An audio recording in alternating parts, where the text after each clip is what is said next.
Nimekuja hapa Cheblaske, hapa Kilibwoni, hapa Nandi County kukuja kuambieni poleni sana kwa kumpoteza father.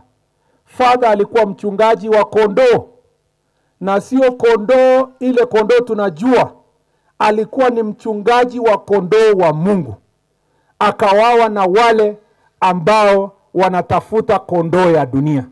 Yeye ndiye alikuwa anasimamia kondoo ya Mwenyezi Mungu. Na alikuwa mnyenyekevu, alikuwa amejitolea, alifanya kazi kwa roho yote, na aliweka mambo ya amani kibao mbele. Na mimi nataka niwahakikishie ya kwamba ingawa tunalia sisi wote, tumeleta pole zetu, nitawahakikishia kwamba kwenda mbele, kwanza tutashika wale wote walihusika katika ujangili huu.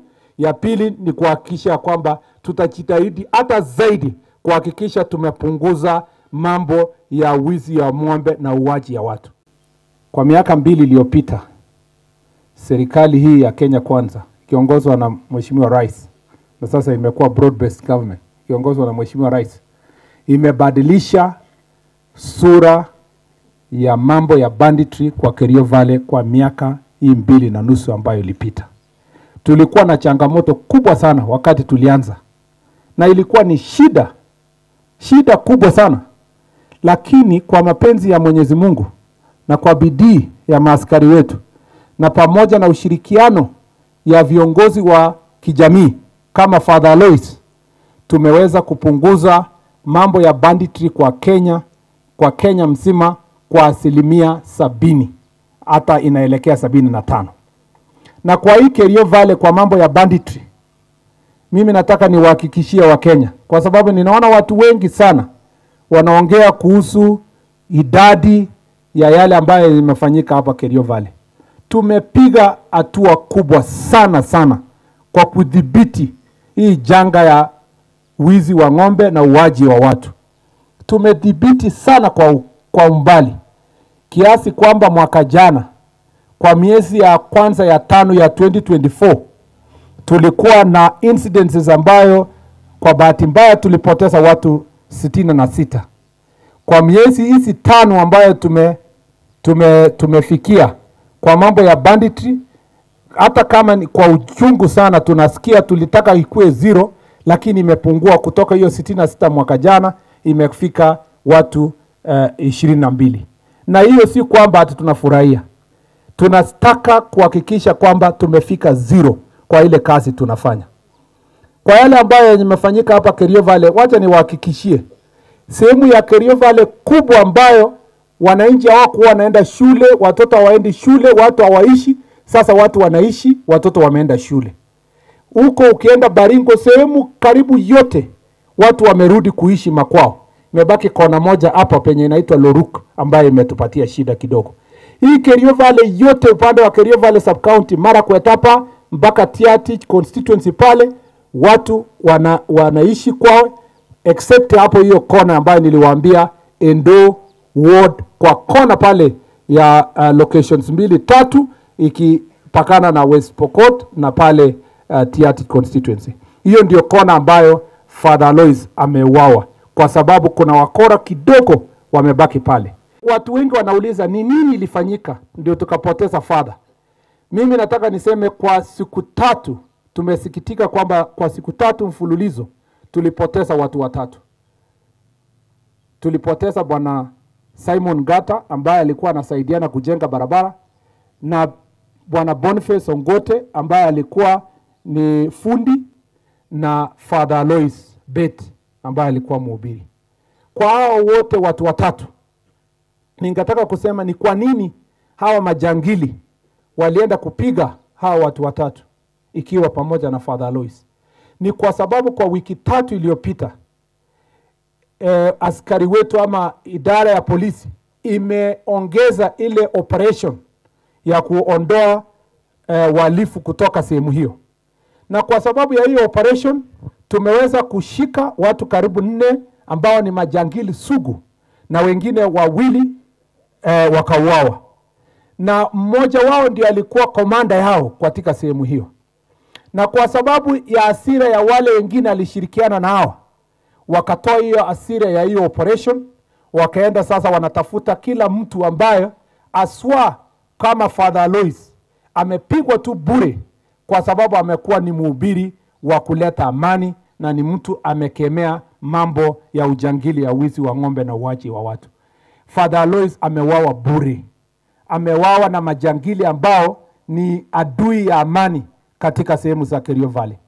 Na mimi nataka niwahakikishie ninyi Wakenya wenzangu ya kwamba kama vile tumedhibiti kupunguza kwa 50% mambo ya banditry katika Kerio Valley, tutajitahidi zaidi kwa miezi ambazo ziko mbele ndio tupeleke asilimia hiyo iende ikielekea suburi, kwa sababu tunataka kumaliza mambo ya uwizi wa ng'ombe.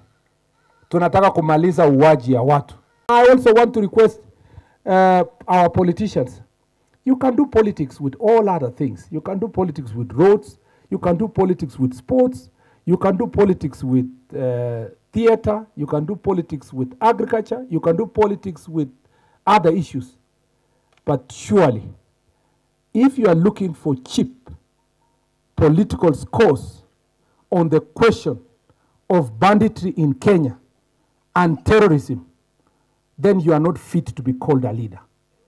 Every leader in our country should pull together, knowing that this enemy of banditry, with the amount of illicit ammunitions that is in the hands of civilians, is a challenge that we must have concerted effort of every leader so that we sort out this problem. I have no doubt in my mind. I know for sure that the leadership of this sector is on my shoulder. But I also know that the Inspector General of Police, our two Deputy Inspector Generals, our Director of Criminal Investigation, and the team of security all over the country are competent enough to do the job. And I will continue providing leadership, finding policy issues, pushing for the resources, and speaking on their behalf to make sure that we sort out these issues in Kerio Valley. I really wish, and I'm not intending to engage with any leader on sideshows, on politics, on cheap propaganda and cheap scores. What is important for us is to know that people are losing lives because we have a monster that is called banditry, that, thank God, we are bringing it down and we want to eliminate so that our country can be a country of peace.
Ningependa tu yangu ni machache. Father